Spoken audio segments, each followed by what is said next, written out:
would I do if I knew that I could not fail? If I believed, would the wind always fill up my sail? How far would I go? What could I achieve?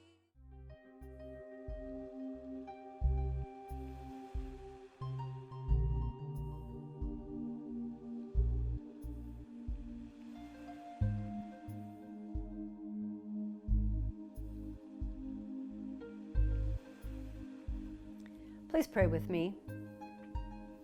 As we turn our attention to this time, into this space and this place, we do so knowing that Spirit is present, that universal wisdom, divine intelligence is with us here, now, and always, always. And so in this knowing, we are comforted and we can just relax into this time and know there's nothing requiring our attention right now, nothing we must do. For we are connected to divine source. We are connected in that source, and we express in that space as Spirit expresses through us. So all we need to do right here and right now is just breathe in and breathe out and allow ourselves to relax and be fully present and allow the opportunity for these words to come to us and give us inspiration and gems for the week. And I know that this time is perfect. I know it is blessed. I know it is good. And I simply let this go and let it be. And so it is.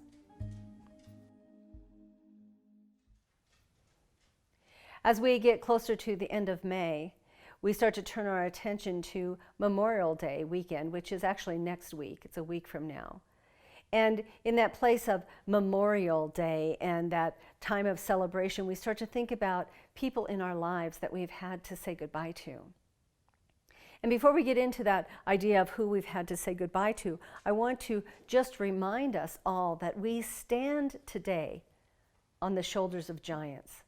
There have been so many people in our lives and in the past who have laid the pathway for us, who have opened up opportunities, who have instigated change and reform and have provided a platform for us to live our best lives today. And so what we want to do is we want to take time to acknowledge them and to remember them. And my talk title today is Say Their Names. And so as we consider this, it's not just a certain group of people, it's not just a certain arena of our lives, but it's all people who have come before and all people that we honor and we cherish. Some who have transitioned from this life maybe have left gracefully. Some who have left this life plane abruptly and left us in that place of a little bit of shock and despair. And then some who are still with us today but are continuing to pave that pathway and make way for all of us. So let us just take time today and this week to reflect and remember. We want to acknowledge other people because each one is an individualized expression of God. And there's always something good, something innately beautiful within each and every person. And so we want to turn our attention to this and we want to just allow ourselves to be a part of the process this week. And what we know is that how we learn and how we remember is through stories. And whether it is a story of heartache and pain and struggle, or it is a story of celebration and joy and exhilaration, those stories have a tendency to stay with us because those give us an opportunity to really connect at the heart level with another person, another being. I have a quote from Howard Thurman. Don't ask what the world needs. Ask what makes you come alive and go do it. Because what the world needs is people who have come alive. And so that's where we are right now. We are coming alive. We've been waking up all month long and we've been looking at all of these things that have to do with activity and action. And so asking yourself that question, what makes you come alive? What is that fire within you? What is that spark within you, that passion that drives you? And then he encourages us to figure out what that is and then do that, because that is your gift to your life and to the planet. That is your gift, to do the things that make you come alive. With all that has transpired in the past year or so, we are recognizing that there is an outcry for more, for something better, for something more solid, for something more just for all of us. I encourage you to consider, what is that request for centers for spiritual living? What is the world calling forth from us to do? What is the demand that we can meet with our teachings, with our insights, with our beliefs? Where is the place where you live? What is it calling from you? What does it need from you? Is there something in your community, in your neighborhood, that you could be a part of and participate in? What is that for you? When I talk about the world asking for something from us, I'm not just talking about ministers. I'm talking about every one of us being able to step in that place of service, support, of lifting others up on our shoulders and helping carry the weight of the world. You may not have realized this. You are the answer to someone's prayer. You are here by divine purpose.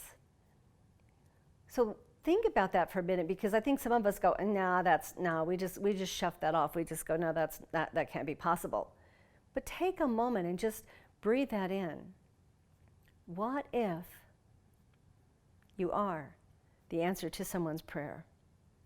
What were you called into this expression to do and to be? Who were you called to support? How were you called to support?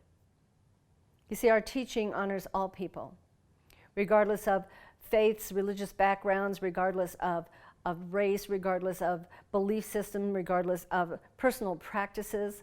All people, when I say all people, that's what I mean. Our teachings support all people.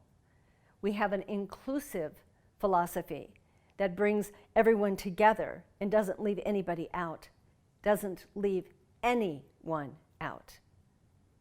So as we ponder over that and we allow that to process, and we consider the fact that we were prayed into this experience because there was a need, it kind of shifts the way you look at life every day, doesn't it? It kind of alters the way that you might want to show up. So many have come forth and led, taken a stand, sacrificed, contributed, spoken out at times when it wasn't necessarily safe. These are the giants whose shoulders we have the right to stand on today. We don't want to forget them. We want to remember them. So as we look at this idea of telling stories, a simple story can just touch your heart and leave beautiful meaning with you and remind you over and over again. And I know many times I'm in conversation with someone and I can remember a part of a story. I don't even remember where I heard it, where I gained the information, but I can share a piece that might be very important at that moment, that offers really great insight or reflection. This week I invite you to consider whose story it is that you want to tell. Cesar Pavese says this: "We do not remember days, we remember moments." So this week I encourage you to remember moments, to look at those priceless moments of time. You go through a 24-hour day, and within that 24-hour day there are many precious and priceless moments. Recognize those, honor those, embrace those, and embrace the contributions that other people have given you in those moments. I found a story that I want to share with you. It's about a man who grew up as a young boy in Seattle, Washington. And he tells the story when he was a little boy. He lived in this home where they got one of the first telephones. Now, this is going to sound pretty abstract to many of you because you can't even relate to this, but a telephone at the time was kind of a wooden box, and it was installed on the wall. And on it had like an earpiece that you could lift off this hook and put to your ear. And then it had a mouthpiece that you spoke into on this stationary box on the wall. And he was so fascinated, and his family was so excited when they got this. And he would watch his mom and dad go into the kitchen and lift up this earpiece and talk into this box, and then they'd start having a conversation. And he could not comprehend what was going on, but he was fascinated. And then one day, his mom went next door to the neighbor's house, and he was doing some work out in the shed, and he hit the hammer and he smashed his finger. And he came in the house and he was on the verge of tears, but there was nobody there that could really soothe him or help him, so he was trying not to cry, and he didn't know what to do, and he looked up and he saw that box on the wall. And he pushed the stool over and he climbed up on it and he lifted up that earpiece, and he heard this voice say, "Information," and he began to cry. And he began to cry and tell this beautiful voice about what just happened to his finger, and he didn't know what to do, and it hurt so bad. And this beautiful, gentle voice asked him if his mother was home, and he said no, she went next door. And so the lady said, "Well, go to the ice box and get a few ice cubes out and wrap it around your finger, and it'll feel better." And he learned so many things in that moment. He learned that this box offered him a connection to some part of the world that he knew nothing about. He knew that he could be supported at any moment in time, and he knew that ice really did comfort a bruised finger, a smashed finger. Over the years, this little boy continued to go over and pick up that earpiece and talk into that box. And the beautiful voice was always the same when she said information. And he would ask her how to spell a word, or he would ask her what to feed a chipmunk. And one day, he picked up the earpiece and he spoke into the phone, and he was in tears, and he told her that his pet canary had died. And he was so distraught because he said, "I don't understand how something so beautiful that had such a beautiful song could be singing one day, and the next day I find it laying in the bottom of the cage." And he was heartbroken. And the gentle voice on the other end of the phone said, "Here's what you need to remember. There are other worlds to sing in." And for some reason, that simple statement lifted his heart a little bit, because he was able to see that that canary had gone on to sing someplace else. Over the years, he began to kind of drift away from this idea, and then he went to college, and he left town. And he was talking to his sister on the phone one day, and he remembered that woman's voice on that information line in Seattle. And at the time, he had the ability to dial in to that office location, and he did. And the same voice answered. And she said, "Information, how may I help you?" And he said, "Oh my gosh, you probably don't remember me." And so he started just pouring out all this information to her about how valuable she was and how much she supported him as a little boy. And she laughed and chuckled, and she said, "I am certain that your finger has healed by now." And she said, "I need to tell you how important your calls were to me." And she began to tell him how valuable it was every time that little boy's voice came over the phone, and she was able to support him in some way. He told her his name was Wayne, and he would love to contact her again someday. And she said, "Don't even worry about it, Wayne, just dial in, and if I don't answer the phone, ask for Sally." A couple months went by, and Wayne did exactly that. He dialed into that information office, and a different voice answered. And he said, "Is Sally there?" And the woman said, I'm sorry, Sally's not here anymore. She passed away a few weeks ago." And he could just feel this leaden feeling in his heart. And he said, "Oh, I'm so sorry." And he said, "Well, thank you anyway." And he went to hang up, and the woman said, Wait, your name isn't Wayne, is it?" And he said, "Yes, it is." And she said, "Sally left a note for you. Hold on." And he listened as she pulled the note out. And it said, "Tell Wayne there are other worlds to sing in." What a beautiful message for this young man to receive after all of these years from this woman who supported him in so many ways. This story is of a simple little boy and a simple childhood and a telephone operator who just made a connection. But that story has lived with this man his entire life. It has impacted him in many ways. There are stories to tell. We all have them. So whose story do you need to tell? Whose story is it that you need to reflect on and take time to just pay attention to and repeat it and talk about the amazing, wonderful things that they were and the amazing and wonderful ways that they were in your life and how they impacted you and how they influenced you? We want to remember our ancestors. We want to remember the traditions. We want to remember our family members, and we want to remember the names. Say their names.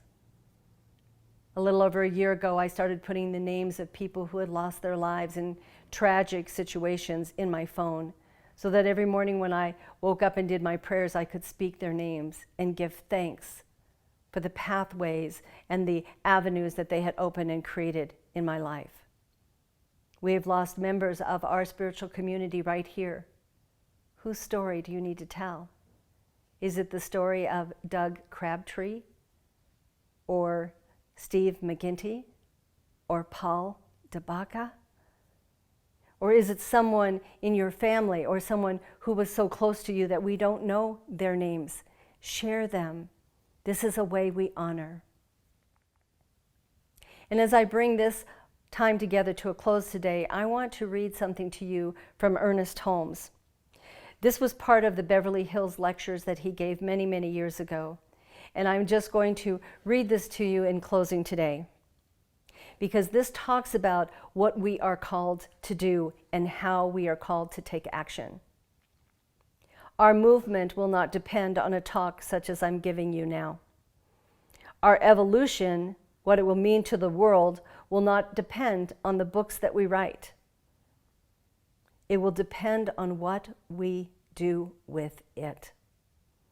It will depend on someone knowing enough about it to cause something to happen because of what he knows, when he wants it to happen, where he wants it to happen, in the way it ought to happen, and according to his own volition, providing he is not subject to any whimsical caprice.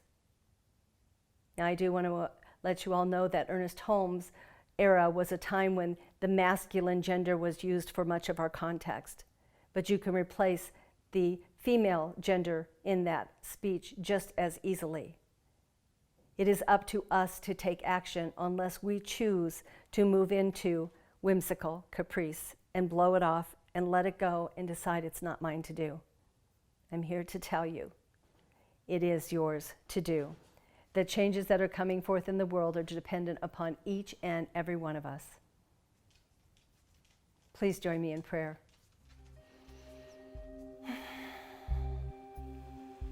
So as we just allow this to percolate within us and the gems of this message to touch our hearts and our minds, we know that we can breathe this in and we can take something richer with us.